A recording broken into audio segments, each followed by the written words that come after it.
Trump claims coronavirus is under control, contradicting reality and his own top expert.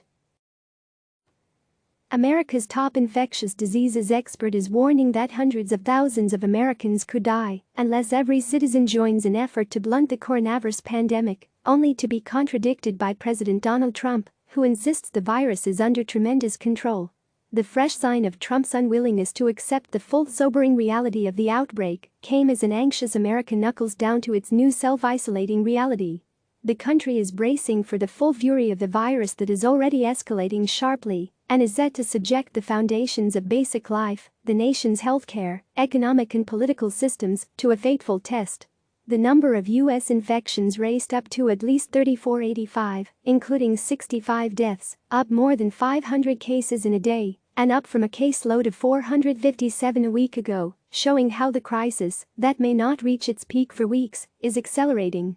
Among his tweets on Coronavirus Sunday, Trump suggested that his entire focus was not on the national emergency. He tweeted that he was thinking about a full pardon for his former national security advisor Michael Flynn, who admitted lying to the FBI. Earlier that day, Dr. Anthony Fauci, the director of the National Institute of Allergy and Infectious Diseases at the National Institutes of Health, warned that the U.S. could face a similar crisis as Italy if citizens do not fully embrace self-isolation and social distancing, which are designed to flatten the curve of infections. Asked whether hundreds of thousands of Americans could die, Fauci said on CNN's State of the Union, "It could happen, and it could be worse."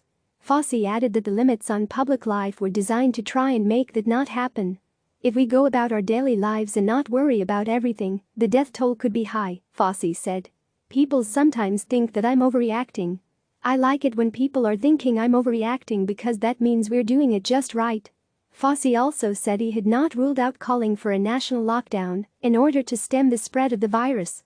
The White House is expected to release new guidelines on social distancing, for instance relating to bars and restaurants, on Monday. The Centers for Disease Control and Prevention on Sunday recommended not holding gatherings of 50 people or more for the next 8 weeks. But serious questions remain over whether Trump's administration, which was slow to recognize the threat, mischaracterized its impact, and seemed most concerned about mitigating political damage, has now got the federal act together. Trump flagrantly contradicted Fauci's warnings at a White House briefing Sunday, at which he celebrated the Federal Reserve's decision to cut interest rates to 0% to help the shocked economy. "It's a very contagious virus, it's incredible, but it's something we have tremendous control of," the president said. In a possible indication of how Trump's repeated misinformation is having an impact, a new poll by NBC and the Wall Street Journal Sunday showed that while 7 in 10 Democrats are worried that they or someone in their family may catch the coronavirus, only 40% of Republicans, who are more likely to believe what they hear from the president and in conservative media, feel the same. Trump's upbeat predictions about the coronavirus crisis did not just contrast with Fauci's warnings, they also clashed with the conditions being experienced by local officials. "We have been behind on this disease since day one," New York Governor Andrew Cuomo told Wolf Blitzer on the Situation Room. "I believe on any projection that flattening of the curve is not going to be enough. I don't see it as a curve. I see it as a wave. And the wave is going to crash onto our hospital system." The coronavirus also dominated the opening exchanges of the CNN Democratic presidential debate on Sunday evening, with former Vice President Joe Biden and Vermont Senator Bernie Sanders standing 6 feet apart in a Washington studio to comply with government health guidelines, both arguing they would be far better at handling the pandemic than Trump. "This is like a war, and in a war you do whatever is needed to be done to take care of your people," Biden said. Sanders was scathing about Trump's handling of the crisis. "First thing we have got to do, whether or not I'm president, is to shut this president up right now, because he's undermining the doctors and the scientists who are trying to help the American people," Sanders said. "It is unacceptable for him to be blabbering with unfactual information, which is confusing the general public." Progress on testing logjam. One of the big criticisms of the administration's effort has been that it failed to make millions of coronavirus testing kits available sufficiently quickly. Vice President Mike Pence announced Sunday that as of this week, more than 2,000 labs would come online nationwide with high-speed testing facilities.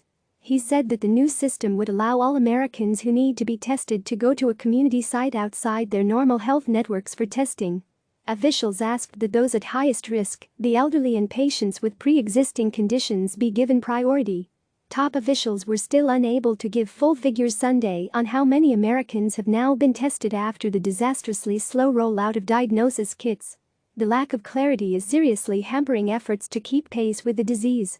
Ohio Governor Mike DeWine suggested on CNN's State of the Union that an estimated 100,000 undiagnosed infections could already have happened in his state alone. "We have got a lot of people walking around in Ohio who are positive who have not been tested. Some don't know it. Some may never know it," the Republican governor said. Despite his calls for national unity, Trump exploded at the media on Sunday after it emerged that his announcement that Google would quickly open a national virus testing website was at best premature and at worst highly misleading. The fake and corrupt news never called Google. They said this was not true. Even in times such as these, they are not truthful. Watch for their apology, it won't happen. More importantly, thank you to Google. Trump tweeted. The president, as is his custom, managed to make the story of coronavirus all about him this weekend. A White House reversal led him to get tested for the disease after interacting with several people last weekend who have since been diagnosed with COVID-19. Happily, the president, who shook hands with top CEOs at a press conference on Friday in contravention of his own government's advice, tested negative for the novel coronavirus, according to the White House. While Trump's response has been marked by chaos and confusion, The Washington Post Sunday reported internal power games raging in the White House over the virus. True leaders have been emerging all over the country.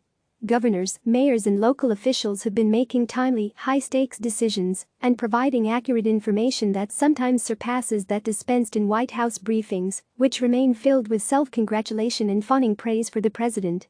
House Speaker Nancy Pelosi and Treasury Secretary Stephen Mnuchin solved one of the big questions of the Trump era. Will the bitter recriminations between the White House and Congress, especially in the wake of the impeachment drama, stop both sides working together in a time of national crisis? Mnuchin and Pelosi swapped multiple calls late last week, brokering an economic stimulus plan that includes money for sick workers and small businesses hurt by the crisis. The Senate is expected to act on the package this week. The speaker also said an additional plan for economic mitigation was already on the way. New problems emerged with the federal authorities' response to the crisis over the weekend, which caused fresh tension with local political leaders. Meanwhile, the massive lines at airports, with passengers returning from abroad huddled in unhealthy crowds for virus screening, suggest the government was unprepared for Trump's sudden orders. "I want to make known my strong concerns and disappointments with the federal government's lack of preparedness in issuing new directives regarding airport screening," Chicago Mayor Lori Lightfoot said. Illinois Governor J.B. Pritzker said on NBC's Meet the Press that a White House staffer called to yell at him after he complained about the long lines at O'Hare Airport. "They should have increased the Customs and Border Patrol numbers. And they should have increased the number of CDC personnel on the ground doing those checks. They did neither of those," the Democratic governor said. Trump asks Americans not to besiege supermarkets. Hospitals and medical staff are awaiting a spike in patients, unsure whether they have sufficient breathing machines and intensive care beds for a rush of gravely ill patients. Fauci said that in the worst-case scenario he wants to prevent there may not be sufficient ventilators available for patients who need them. "That's when you're going to have to make some very tough decisions," he told CNN's Brianna Kaler. Fauci's sobering comments came as the fabric of everyday American life ebbed in the biggest economic and societal shutdown of the modern age. DeWine suggested schools in his state could be out for the rest of the academic year. Michigan Governor Gretchen Whitmer signed an order outlawing price gouging of items like cleansing and disinfecting supplies that are in high demand. City authorities in Washington, D.C., introduced new restrictions meant to cut down on the numbers of people in bars and restaurants after large crowds were out celebrating St. Patrick's Day over the weekend. A trade group representing food and retail companies like Clorox, Procter & Gamble and PepsiCo told the State Department and the U.S. Trade Representative they fear other countries cutting off exports to the U.S., which could exacerbate the public health emergency.